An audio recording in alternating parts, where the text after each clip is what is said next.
Assalamualaikum warahmatullahi wabarakatuh. Perkenalkan, nama saya Karamalia dengan NIM 240410300093. Video ini saya buat untuk memenuhi tugas mata kuliah Hukum Pidana dengan dosen pengampu Bapak Antoni SHM-HAM. Pada video kali ini saya akan membedah sebuah kasus kriminal yang melibatkan banyak pelaku, banyak korban, dan tingkat kejahatan yang sangat serius, yaitu pencurian di rumah Pak Haji Adil yang berujung pada kematian dan luka berat. Saya akan mengupas tuntas bagaimana hukum baik KUHP WPS Wetterboek van Stafford maupun KUHP baru Undang-Undang Nomor 1 Tahun 2023 menilai dan menghukum kelima pelaku, yakni Ridho, Theo, Amir, Ian, dan Sulaiman. Saya akan membedahnya melalui dua konsep utama, yaitu penyertaan, delneming, dan gabungan tindak pidana, konkursus. Pertama-tama saya akan membahas tentang delneming. Delneming adalah penyertaan atau konsep di mana tindak pidana dilakukan lebih dari satu orang, di mana peran dan kontribusi mereka berbeda-beda meskipun tujuannya satu. Konsep ini diatur dalam pasal 55 dan 56 KUHP WPS dan kini diatur dalam pasal 20 dan 21 KUHP baru. Kejahatan pokok mereka adalah pencurian dengan kekerasan yang mengakibatkan luka berat atau kematian. Ini adalah delik yang sangat berat, diatur dalam pasal 365 ayat 4 KUHP WPS dan pasal 479 ayat 4 KUHP baru.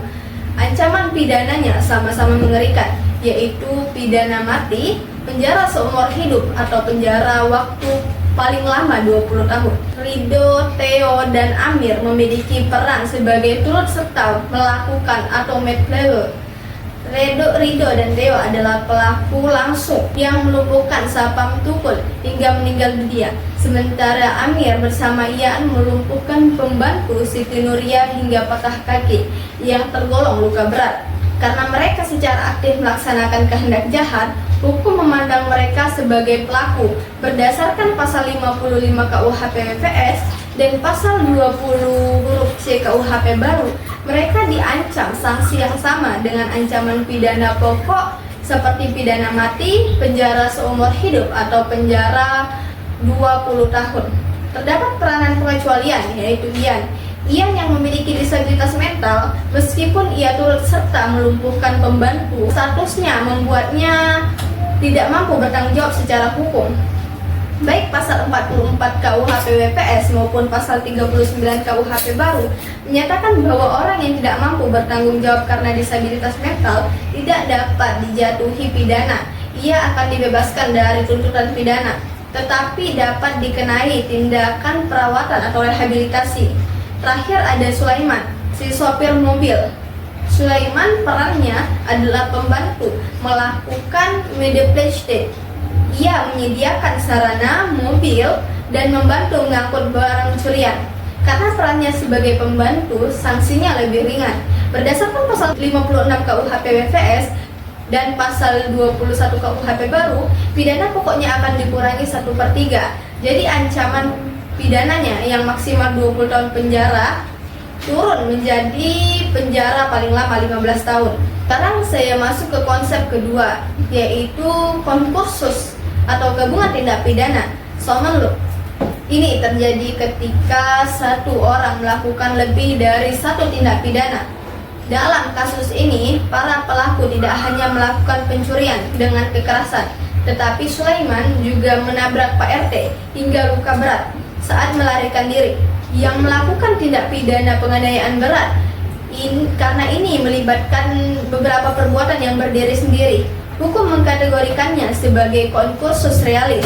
Lalu bagaimana cara menjatuhkan hukuman jika pelakunya melakukan banyak kejahatan?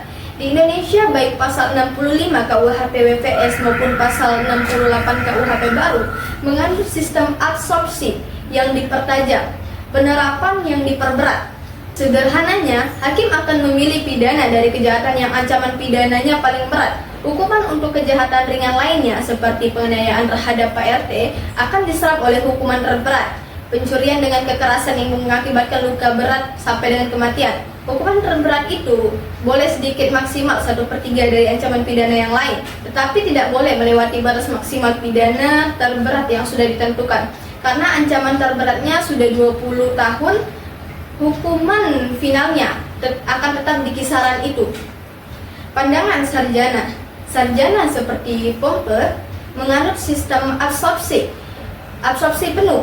Menurutnya, hakim harus fokus pada hukuman terberat 20 tahun dan sepenuhnya mengabaikan pidana yang lebih ringan. Sementara Simons cenderung ke sistem kumulasi atau perhitungan, yang ia berpendapat semua pidana harus dijumlahkan. Misalnya 20 tahun tambah 5 tahun, tetapi harus dibatasi pada maksimal 20 tahun. Ini memastikan bahwa semua kejahatan yang dilakukan mendapatkan efek jera yang setimpal. Mungkin ini saja yang dapat saya sampaikan. Terima kasih. Wassalamualaikum warahmatullahi wabarakatuh.